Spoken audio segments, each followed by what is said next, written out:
I wanted to create a faux wood dipped look, so follow along and I'll show you how I did it. So I have Dixie Belle Boss.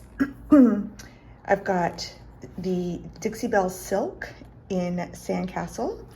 I've got the Dyke Brown Glaze, and I've got the Gravel Road Dixie Belle chalk style paint.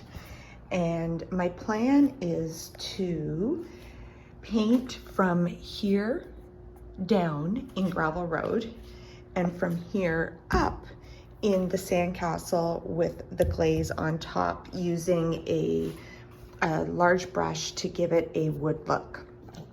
So first up, we're going to give this piece a really good clean using my favorite degreaser crud cutter.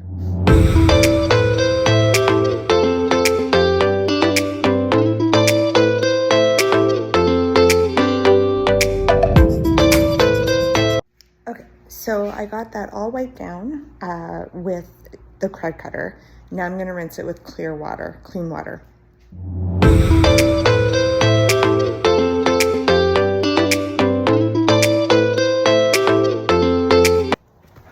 Okay, so this is actually a first for me. I always spray with the drawers out, but I've seen a number of furniture artists spray with them in.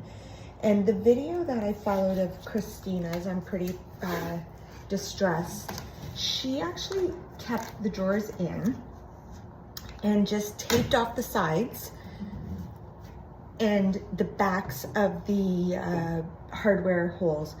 I'm keeping the original hardware. That is the process I'm gonna try. I'm gonna see how it works.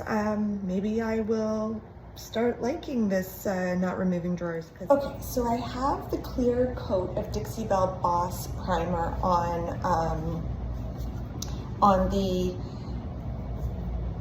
unit now. I've sanded it down in between coats with a 220 sandpaper, and that just kind of helps and knocks off any debris or smooths it out.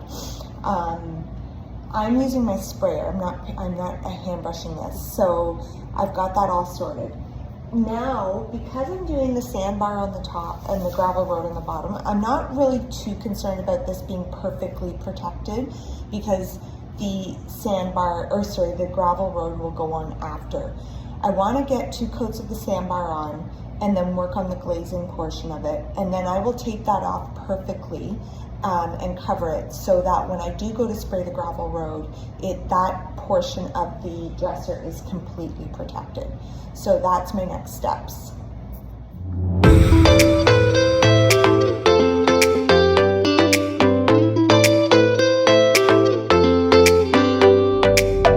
All right, I have my glaze in a bowl, and I've got shop cloth to wipe off the excess paint as I pull the brushes through the paint, or sorry, the glaze, and work quickly so that it doesn't set up before you get the brush marks through. So here we go. Wish me luck. I have my big brush and I have my coarser brush. So this was okay. For this step, I went in with the glaze and I applied it with one of my regular paint brushes. I then, once it was evenly put on, I then took the soft bristles and brushed through, trying to give it a wood grain appearance. I then went through with the stiff bristle brush and brushed through some more grains until I was happy with the way it looked. Keep your shop cloths close so that you can wipe the paint off between each pass through the paint. This is to prevent it from being too thick in some areas. So I've done the first, just the top drawers. I'm actually really pleased with how this has come out. So one of the things Christina recommended was taping off in the direction of the different wood grains. So this wood grain is gonna go up and down, and this wood grain is gonna go across. So I'm gonna work on the up and down, and this is why I have taped off up here and on the sides here, because that would be going across. I'm gonna work on all of the vertical, and then I'll work on the horizontal.